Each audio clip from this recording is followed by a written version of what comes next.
في الايدين اهي. بصوا حضراتكم، يبقى كده ان شاء الله مظبوطه. طبعا علشان الحاجه ما تبص منك، نصيحه يعني، احنا بناخد جزء كده ونجربه في الفرن، حاجه صغيره كده في صينيه صغيره. هنجربها الاول في الفرن ونشوف شكلها ايه، وهوريها لكم اول ما اجربها.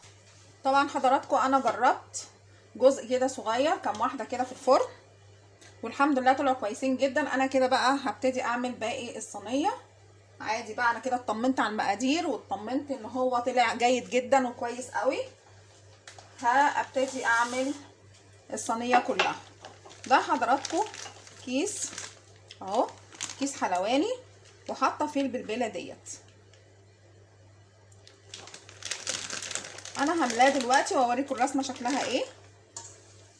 المفروض ان انا لازم احتفظ بالعجينه دي في التلاجة، يعني وقت ما